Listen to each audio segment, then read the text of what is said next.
got word coming in that Prime Minister Modi has spoken to the Israeli Prime Minister Netanyahu. Prime Minister has put out a post on X saying that he spoke to Prime Minister Netanyahu about recent developments in West Asia. He says terrorism has no place in our world. It is crucial to prevent regional escalation and to ensure the safe release of all hostages. India is committed to supporting efforts for an early restoration of peace and stability. Go across to Gaurav Sawant, who joins us. Prime Minister Modi at this time speaking to Prime Minister Netanyahu. Also in the United Nations, India not joining a lot of countries, including Japan, in demanding that there be a ceasefire and opposing Israel's actions. India very clearly indicating which side of this divide it's on. Gaurav. Rahul, you're absolutely right. The Prime Minister had a conversation with Israel's Prime Minister Benjamin Netanyahu. India has a principled stance on this. India wants peace in the region. India is in favor of a two-state solution which live in peace and harmony with each other without threatening each other. So that's the point, India has been stressing on at each time. But India is also opposed to terror. India itself is a victim, of Pakistan state-sponsored radical Islamist terror, where incidentally, you'd recall in 26/11, Israelis and Americans had also lost their lives during 26/11 that you and I had covered. So very clearly, India has a principled stance. India is in touch with Benjamin Netanyahu, the Prime Minister of Israel, and Prime Minister Narendra Modi also had a conversation with the President of Palestine. He also had a conversation with the leadership of Lebanon.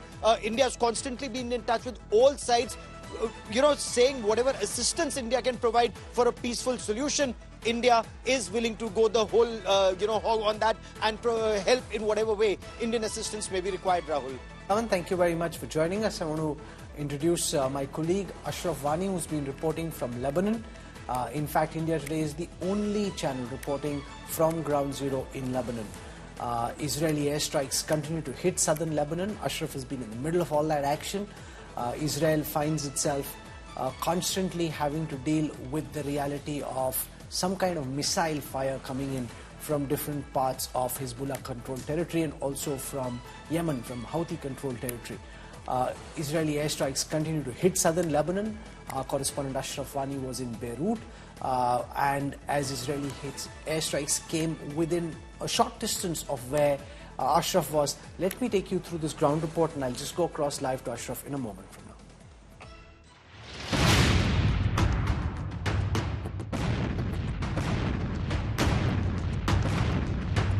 The assassination of Hezbollah chief Hassan Nasrallah in an Israeli airstrike has plunged West Asia into deeper turmoil.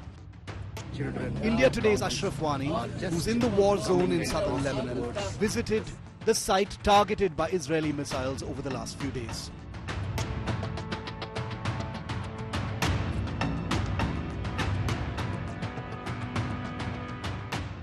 A multi-story building has been targeted a few hours back, early in the morning on Monday, and this multi-story building has collapsed completely, and you can see nothing except destruction here. At least 30 people got hit in this Israeli strike, one of the biggest strikes carried out by Israel in Lebanon since last 1 week after the Hassan Nasrallah's death in the south suburbs of the Beirut. The ongoing war has caused immense suffering to civilians on the ground. Israel on the Sunday evening targeted this building behind me here in the center of Beirut. 3 people died. We believe it to be the political leaders, some top political leaders of Hezbollah had been targeted in this building behind me. You can see everything is shattered here. How many cars had got damaged. There is the presence of army and the security personnel, in fact police, and how much devastating that blast had been in that multi-story building behind me, which has completely damaged it and has caused a lot of damage in that particular apartment. Despite growing international calls for a ceasefire, both sides continued their attacks relentlessly.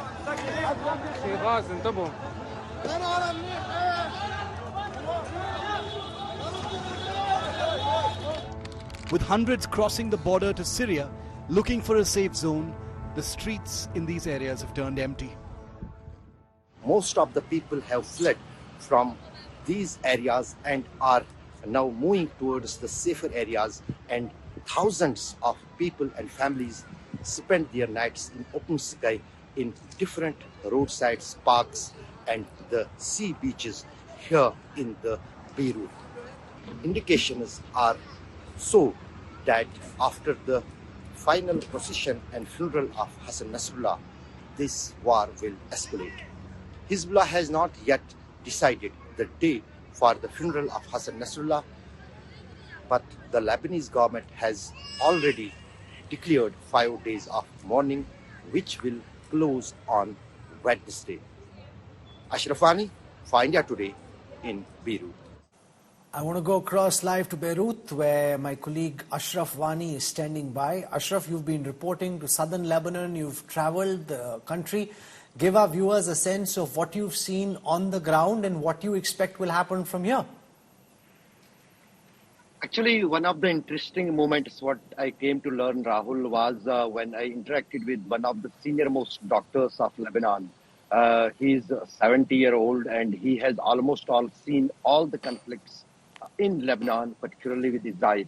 He was saying there's something unusual they have seen in these attacks which are being carried out by the Israel from last 1 week, particularly one that hit the Hezbollah headquarters here in the southern suburb of Beirut city. He said the bomb which was used by the IDF could penetrate 15 stories of a building, and that gives some kind of a sense that what kind of weaponry is being used in this war. I have almost witnessed, and I was in the periphery of 3 of the major strikes which were carried out in the Beirut, including that of Hezbollah headquarters. And there is it is just a time of seconds when missile comes, no one is aware, and it penetrates into a building and brought it to the ground zero. That is something which is irritating not only the Hezbollah but also the Iran, that this kind of weaponry is very dangerous. They cannot counter it. But the other tactics which are being used by the Hezbollah against Israel, they are being used still, and they may be intensified in the coming days too, to take some kind of revenge from Israel by Hezbollah. Israel is currently fighting wars on 3 out of 5 fronts. It's stepped up offensive against the 3 H's, Hamas in the Gaza Strip, Hezbollah in Lebanon, and the Houthis in Yemen. In a rare move, Israeli Prime Minister Benjamin Netanyahu addressed Iranians, telling them that their nation will be free soon. This even as Israel continues to pound Lebanon and is preparing for a full-blown ground offensive. Hezbollah has meanwhile vowed to fight back. Ashraf Wani with this report.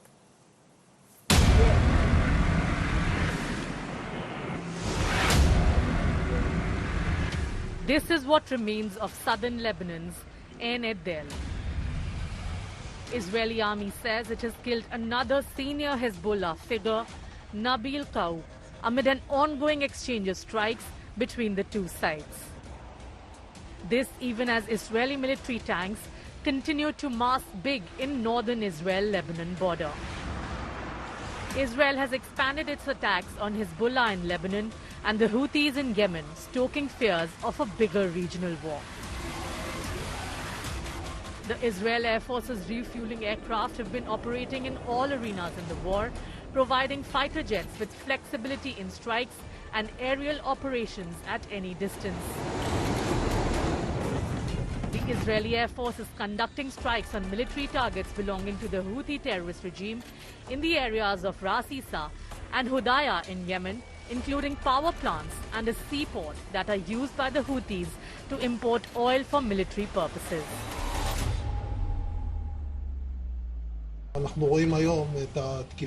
We see the attack today, 2,000 kilometers away in Hodeidah and its surroundings, and the achievements, as they are reflected, are very impressive.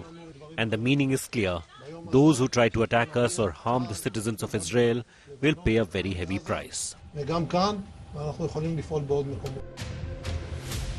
In Gaza too, Israel continues its offensive against Hamas. A new video released by Israeli army shows a tunnel in central Gaza Strip being dismantled. Israel is fighting wars on 3 of its 5 fronts. All the 3 fronts with the 3 H's. Hezbollah in Lebanon, Hamas in the Gaza Strip, and the Houthis in Yemen are active and blazing. The opening of multiple fronts comes ahead of the first anniversary of the October 7 attack on Israel by Hamas. At the heart of the war is Iran, which provides significant financial, military and strategic support to Hamas, Hezbollah and Houthis, and the Iraqi and Syrian Shia militias against their common enemy, Israel. Israel's military actions in the war are therefore in part aimed at weakening Iran's regional influence by disrupting its ability to support these proxy groups. The killing of high-ranking leaders of Hezbollah and the targeting of Houthi rebels in Yemen are seen as direct challenges to Iran's regional strategy. Iran's response to these developments will be crucial in determining the future trajectory of the war. Bureau Report, India Today. The aftershocks of Hezbollah chief Hassan Nasrallah's death are being felt in India, specifically in Jammu and Kashmir. Srinagar city and adjoining areas, particularly Shia localities in the valley, saw widespread protests against the killing of the Hezbollah chief. Slogans and banners denouncing Israel and the United States were seen on the streets of Kashmir.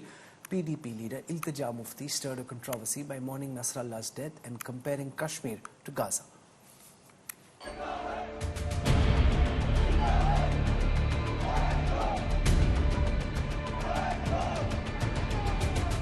Protests erupt in various areas of Srinagar and Budgam districts in Jammu and Kashmir over the killing of Hassan Nasrallah. Demonstrators took to the streets on Monday, chanting anti-Israel and anti-American slogans, holding images of the Hezbollah chief who died in an airstrike in Lebanon on September 27.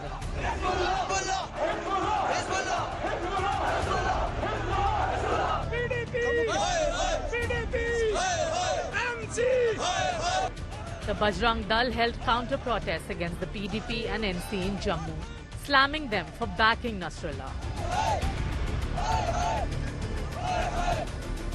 Political tensions escalated after PDP chief Mehbooba Mufti cancelled her campaign in solidarity with the people of Palestine and Lebanon over the killing of Nasrallah in Israel. Mufti's daughter Iltija lauded Nasrallah for backing the people of Gaza. Calling the Hezbollah chief Sahab, Iltija Mufti stated that she, just like Nasrallah, is against Israel's policy. But our hearts are heavy. हमारे दिल में बहुत दर्द है. आप जानते हैं Nasrallah साहब ने जहां भी आज़ाब शिकस्त जुल्म हो रहा था, खास तौर से गाजा में, उनने उन लोगों के लिए लड़ा जो उनके थे भी नहीं. He wasn't even from there. So our hearts are heavy, and people here should have the right to protest. अगर वो protest कर रहे हैं, आपको क्या problem है? They want to protest against the Israeli policy of genocide. कैसे जाके वो वहाँ लेबनान में carpet bombing कर रहे हैं? इसमें कोई गलत चीज नहीं है. The J&K National Conference also expressed solidarity with Nasrallah. जो कल हुआ, उसके बाद ऐसा लगता है जैसे पूरे क्षेत्र में अब जंग के बादल जो है नजर आ रहे हैं. हिंदुस्तान की हुकूमत को, हिंदुस्तान के वजीर आजम को, बाकी मुल्कों के लीडरान को इजराइल पर दबाव बनाए रख के वहां दोबारा अमन कायम करने की मुकम्मल कोशिश करनी चाहिए. The Congress chose to distance itself from the controversy. हम बाहर जो देख रहे हैं वो एक अलग जो दुनिया का नज़रिया है, जो जिसकी फीलिंग है, लेकिन एट द सेम टाइम हमें अपनी डेमोक्रेसी को स्ट्रेंथन करके अपने लोगों के लिए आगे बढ़ने की जरूरत है. मेरा ख्याल है ऐसी सिचुएशन जो है वो क्रिएट नहीं करनी चाहिए. The BJP questioned the intent of the NC and PDP in rallying behind Hezbollah.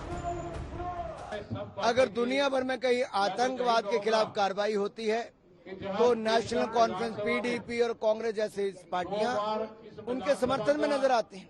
उनको गाजा तो नजर आता है, लेकिन ढाका में हिंदुओं की हत्याएं नजर नहीं आती. ये राजनीतिक दल तुष्टीकरण की राजनीति के चलते चलते इस तरह से अपनी रैलियों को रद्द भी करते हैं, आतंकवाद का समर्थन भी करते हैं.